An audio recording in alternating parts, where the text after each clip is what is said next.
Hi friends, welcome to my channel. ఈరోజు recipe అండి spring rolls అండి. ఎక్కువ ఇంగ్రీడియంట్స్ అవసరం లేకుండా ఇంట్లో ఉన్న వాటితోనే ఈజీగా టేస్టీగా ఎలా చేసుకోవాలో చూద్దాం ఫ్రెండ్స్. దీనికి కావాల్సిన పదార్థాలు అండి: క్యారెట్, క్యాబేజ్, ఆనియన్, క్యాప్సికమ్, వెల్లుల్లి అండి. వీటన్నిటిని సన్నగా తరుక్కోవాలండి. చూసారు కదా. ఇప్పుడు ఒక బౌల్ తీసుకోవాలి. దీంట్లో అండి 1 కప్ అండి కార్న్ఫ్లోర్ తీసుకోవాలి. 1/2 కప్ అండి మైదా పిండి తీసుకోవాలి. కొంచెం సాల్ట్ వేసుకోనండి. కొంచెం వాటర్ వేసుకుంటండి లిక్విడ్ లాగా కలుపుకోవాలి. బయట కొనే అవసరం లేకుండా అండి ఈ విధంగా ఇంట్లోనే చేసుకోండి. చాలా బాగున్నాయండి. తెలియని వాళ్ళు ఒకసారి ట్రై చేయండి ఫ్రెండ్స్. ఉండలు కట్టకుండా అండి కలుపుకోవాలి.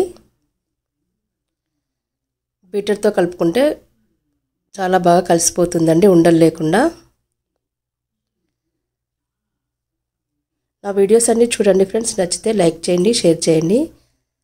కొత్తగా చూసేవారు నా ఛానల్ని సబ్స్క్రైబ్ చేసుకోండి ఫ్రెండ్స్.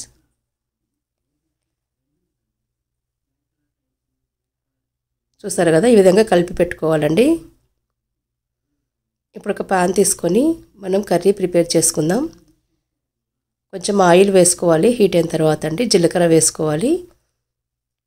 ఇప్పుడు మనం సన్నగా కట్ చేసుకున్న ఐటమ్స్ అన్నీ ఒక్కొక్కటి వేసుకొని ఫ్రై చేసుకోవాలండి. ఫస్ట్ ఆనియన్ వేసాను. మరి మెత్తగా కాకుండా కొంచెం ఫ్రై అయితే సరిపోతుంది. ఇప్పుడు క్యాబేజ్ వేసుకోవాలి. ఫాస్ట్గానే అయిపోతుందండి రెసిపీ. ఎక్కువ ఫ్రై అవసరం లేదు కదా. ఇప్పుడు చివరిలో అండి క్యాప్సికము, క్యారెట్, వెల్లుల్లి వేసుకోవాలి. పచ్చిమిర్చి వేయలేదండి, కావాలంటే మీరు వేసుకోవచ్చు. ఇవి కొంచెం ఫ్రై అయిన తర్వాత అండి ధనియాల పొడి వేసాను. కొంచెం కారం అండి, తగినంత ఉప్పు వేసుకోవాలి. సాసులు ఏవైనా ఉంటే వేసుకోవచ్చండి, బాగుంటుంది. నేనేం వేయట్లేదు. టమాటా కెచపు, షెజ్వాన్ సాస్ వేసాను.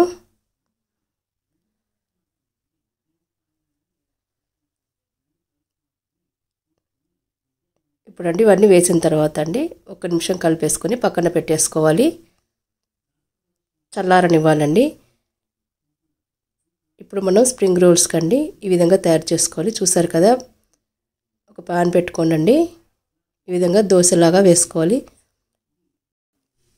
చాలా పల్చగా వేసుకోవాలండి. ఈ దోశ అండి కొంచెం హీట్ అయిన తర్వాత ఈజీగా వస్తుందండి. చూసారు కదా. ఒక సైడ్ ఫ్రై అయితే సరిపోతుందండి, రెండు వైపులా అవసరం లేదు. అన్ని విధంగా చేసి పెట్టుకోవాలి.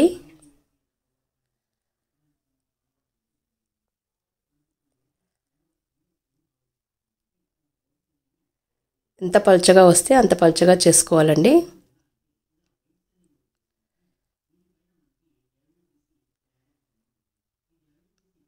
ఇప్పుడు అండి చూద్దాం స్ప్రింగ్ రోల్స్ ఏ విధంగా తయారు చేయాలో. మధ్యలో అండి కర్రీ పెట్టుకోవాలండి. ఈ విధంగా కర్రీ పెట్టుకున్న తర్వాత అండి మనం దోశకి ప్రిపేర్ చేసుకున్న పిండి ఉంది కదండి, ఈ విధంగా చుట్టూ రాసుకోవాలి. ఊడిపోకుండా ఉంటుంది.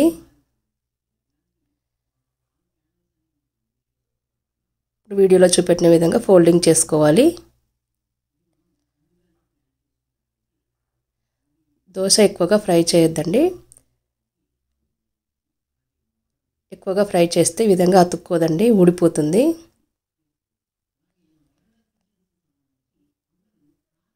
అన్ని విధంగా ప్రిపేర్ చేసుకోవాలి.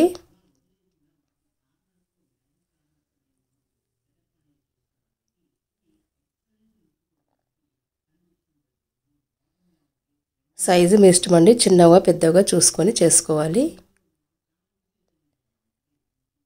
ఈ సైజు ఉంటేనే మనం ఫోల్డింగ్ చేయడానికి ఈజీగా ఉంటుంది.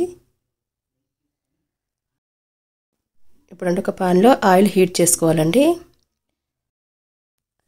ఆయిల్ హీట్ అయిన తర్వాత అండి ఈ విధంగా ఫ్రై చేసుకోవాలి.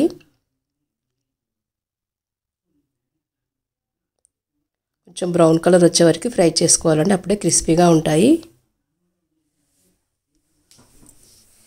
చూసారు కదా.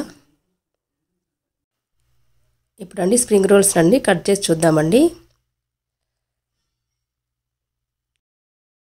చూసారు కదండి, చాలా క్రిస్పీగా చాలా బాగా వచ్చాయండి.